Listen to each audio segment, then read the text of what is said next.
Hoy vamos a referirnos a la complejidad del derecho de la integración.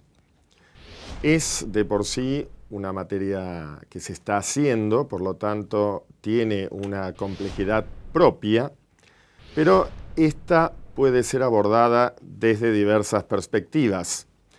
Nosotros podemos tomar, por ejemplo, una perspectiva muy común en este ámbito. En el ámbito del derecho de la integración, estamos hablando siempre de integración de países, de estados, en un ámbito económico, básicamente, o con un sustrato económico. Entonces hay una tendencia a pensar o a reducir el derecho de la integración exclusivamente al fenómeno económico, a la economía de la integración. Es decir, las normas jurídicas del derecho de la integración estarían acompañando este derrotero económico, este devenir económico, que va desde la ubicación o la creación de una zona de preferencia arancelaria, pasando luego por una zona de libre comercio, luego una unión aduanera, un mercado común, hasta llegar a la comunidad y a la unión, como son los ejemplos hoy más desarrollados, el ejemplo más desarrollado de la Unión Europea actualmente. Esa sería una manera de percibir y de analizar el derecho de la integración desde nuestra perspectiva simplista, es decir, reduciendo el derecho de la integración a una formalización de la cuestión estrictamente económica, que si bien es cierto, es un dato muy importante, el dato económico, porque es el que ha dado origen y es también en gran medida la finalidad, algunas de las cuestiones económicas, la finalidad de este derecho de la integración, sin embargo, creemos que no puede solamente reducirse, ceñirse el derecho de la integración a este dato económico, a esta cuestión que podríamos llamar sociológica. Sería una especie de simplismo, de método simplista, economicista, sociológico, siendo que uno de los datos de la realidad más importantes hoy en día es el dato económico. Pero esta no es la única postura simplista, la única postura reduccionista del derecho de la integración. También uno podría tomar una perspectiva que podríamos emparentar con la del positivismo normológico, diríamos, haciendo una vinculación con la parte filosófico-jurídica, y reducir, enseñar el derecho de la integración solo con normas. Si nosotros viniéramos a la Facultad de Derecho a explicar solamente las normas del derecho de la integración, la verdad que sería una postura también bastante parcializada e inclusive menos real todavía que la anterior, que la postura economicista. Porque es evidente que el derecho de la integración tiene normas, pero muchas de estas normas no están en vigor, las que están en vigor o están en vigencia no se cumplen, no tienen eficacia. Ya vamos a ver durante el desarrollo de esta materia que hay un montón de proyectos de normas y de normas que llegan, por ejemplo, a los órganos decisorios del Mercosur y luego no son incorporadas en la normativa de los diversos estados parte o no son directamente ratificados los convenios que se celebran en nuestro marco. Por lo tanto, la verdad es que no haríamos bien en reducir el derecho de la integración a un esquema estrictamente normativo. Sería todavía, reitero, mucho más engañoso, mucho más parcial que la visión de los datos económicos que vimos anteriormente. Y la otra postura simplista, fíjense que hasta ahora hemos visto una postura simplista que reduce el derecho de la integración a la realidad social económica, otra postura simplista que la reduce a las normas del derecho de la integración, a las normas jurídicas del derecho de la integración. La otra postura simplista sería la que considera que el derecho de la integración es un conjunto de valores de la integración sin referencia a la realidad social y a las normas. Los valores que inspiraron a los padres, diríamos, fundadores de la integración, los valores que inspiran la integración, básicamente económica, pero la integración en general en los diversos espacios, en América, en Europa, sería una postura sumamente idealista. Es cierto, de todos modos, que algunos de los padres fundadores no tuvieron una postura totalmente idealista porque vieron concretados esos valores, esas finalidades en la realidad social. Una postura así, muy idealista, sería una postura, diríamos, utópica. Los utopistas, como también se los llama, aquellos que sueñan, en definitiva, con la integración, pero a veces no tienen en cuenta los datos de la realidad y las formas que les imprime el derecho. Si nosotros tuviéramos, por ejemplo, que referirnos a los padres de la Unión Europea, hablaríamos de Jean Monnet. Ustedes ya van a desarrollar el tema cuando hablen de la historia de la Unión Europea. Jean Monnet fue un político, no fue solamente un soñador, evidentemente no fue solo un idealista, porque él concretó, él tuvo actividad política concreta en el armado y en la construcción de la Unión Europea. Otros autores, otros padres, en definitiva, de la Unión Europea, como Konrad Adenauer, como Churchill también de alguna manera, aunque ustedes saben que la incorporación del Reino Unido de Gran Bretaña fue posterior al inicio precisamente de esta comunidad del carbón y del acero. Los italianos, que han sido también muy importantes, de Gasperi, que han sido tan importantes para soñar y para concretar la Unión Europea. En el Mercosur, los idealismos que hubo respecto de la integración latinoamericana del siglo XIX, la gran patria, la nación, la patria grande, la patria bolivariana, de nuestros próceres de San Martín, de Bolívar en el siglo XIX, en el siglo XX, luego también ciertos antecedentes que hubo de proyectos de integración entre Argentina, Bolivia, Chile, Brasil, y, por supuesto, lo que pensaron aquellos que idearon el Mercosur, como Alfonsín y Sarney, Argentina y Brasil, en su momento, en la década del 80, como antecedentes también de este espacio de integración. Evidentemente, uno si redujese el derecho de la integración solo a esta cuestión estrictamente valorativa, sin ver la realidad social y sin ver las normas, sería también una postura parcializada. Nosotros adoptamos, en cambio, para dar esta materia, para el desarrollo concretamente en esta cátedra de esta materia, adoptamos una postura más compleja, una postura que tiene su fundamento filosófico en lo que ustedes seguramente han escuchado hablar alguna vez del tridimensionalismo. Nosotros creemos efectivamente que esta polémica ancestral entre positivistas, por un lado, normológicos o sociológicos, y justnaturalistas, por el otro, está superada por una postura más compleja del derecho de la que nosotros vamos a partir, una postura tridimensional. ¿Cuáles son estas tres dimensiones del derecho de las que vamos a hablar? Son la de la realidad social, de la cual hay que partir porque evidentemente el derecho es un fenómeno de la vida concreta, de la vida diaria y de la realidad social. No podemos partir de abstracciones, sino que tenemos que partir del ser, de la realidad social del derecho, de las conductas, de los datos.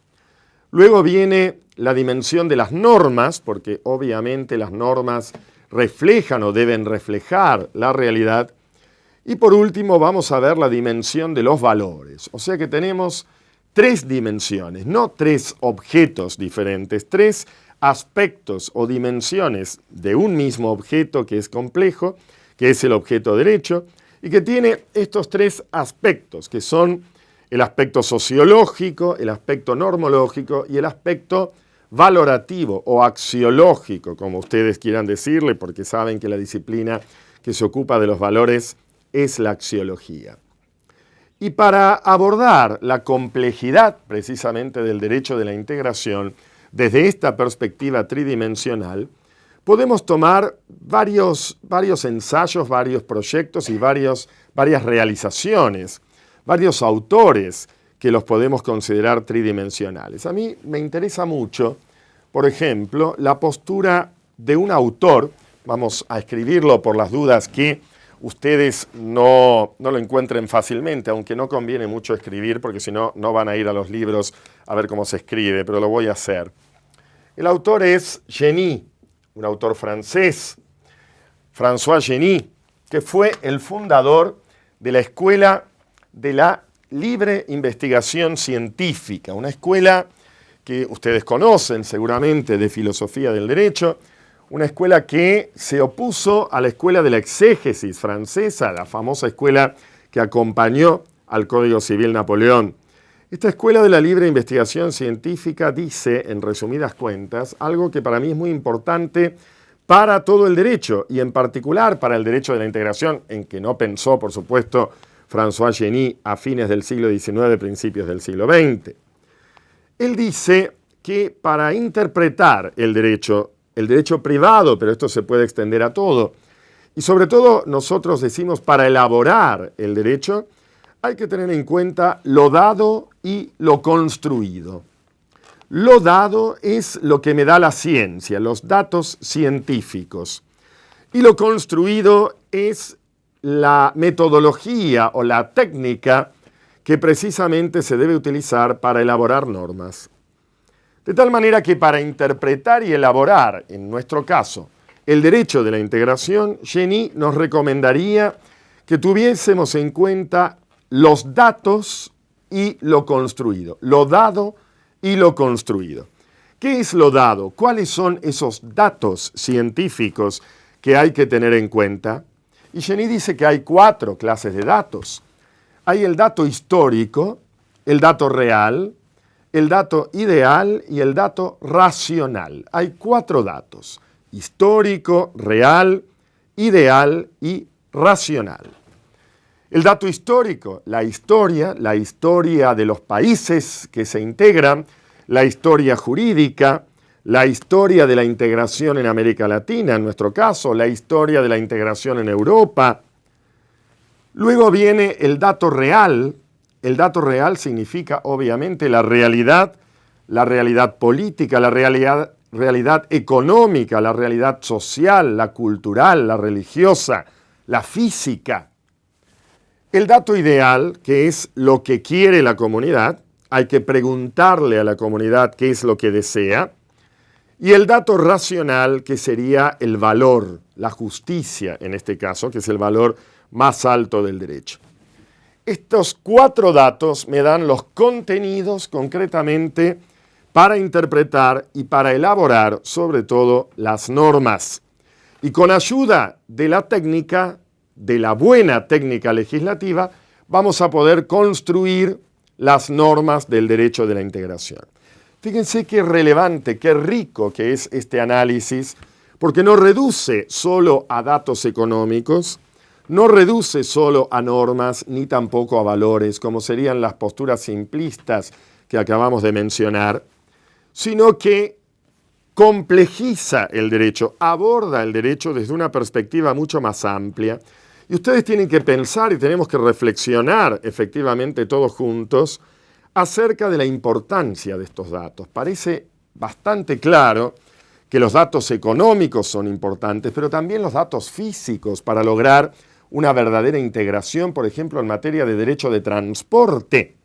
¿Cómo vamos a hacer para elaborar normas de derecho del transporte si no sabemos la realidad física, la integración física natural, fluvial, marítima, por vía terrestre, que existe entre los países que nos vamos a integrar?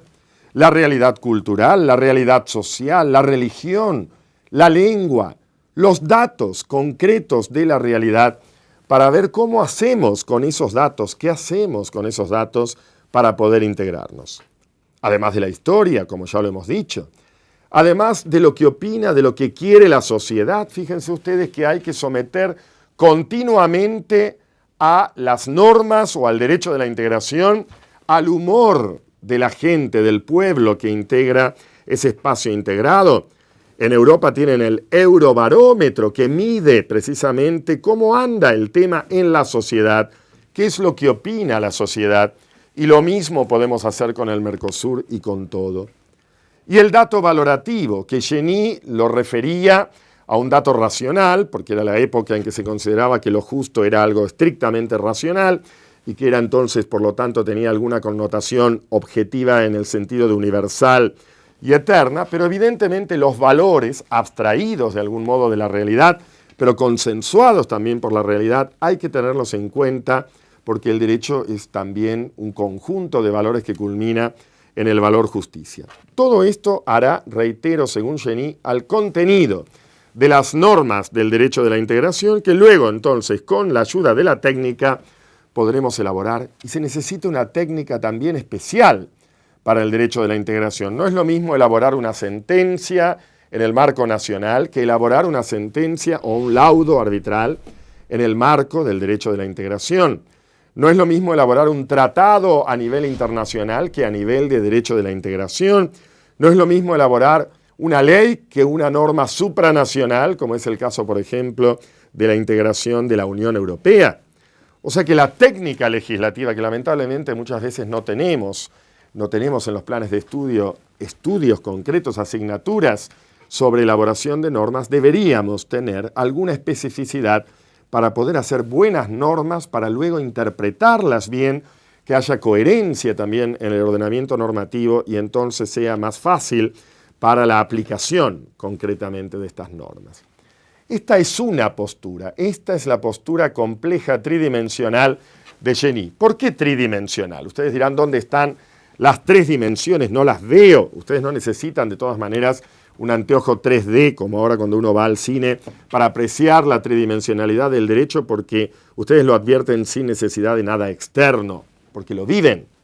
Pero el tema de las tres dimensiones en Genie está, ¿por qué? Porque cuando habla de los datos histórico, real e ideal, es la dimensión de la realidad social, porque lo ideal también es lo que quiere concretamente esa comunidad, la realidad social concreta.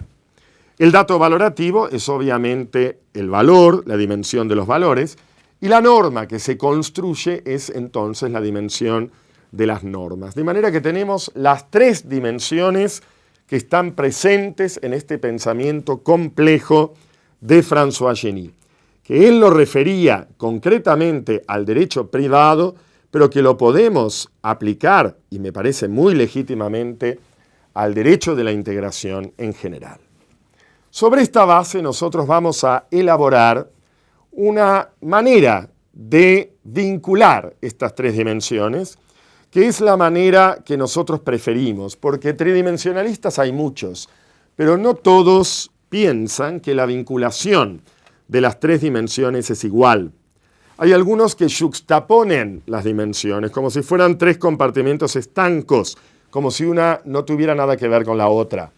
Otros mezclan las dimensiones un poco confusamente, y otros, en cambio, lo que tratamos de hacer es integrar las tres dimensiones, es decir, vincular las tres dimensiones estrechamente, porque al final son tres aspectos de un todo en que cada uno tiene su particularidad, pero todo está vinculado con todo. La fórmula que nosotros vamos a utilizar para explicar y para definir, en primer lugar, el derecho de la integración parte precisamente de la concepción tridimensional, pero es una fórmula de una teoría específica que se llama teoría trialista del mundo jurídico, en base a la cual, sobre la base de la cual, nosotros vamos entonces ahora a definir el derecho de la integración, en base, reitero, a esta teoría trialista del mundo jurídico.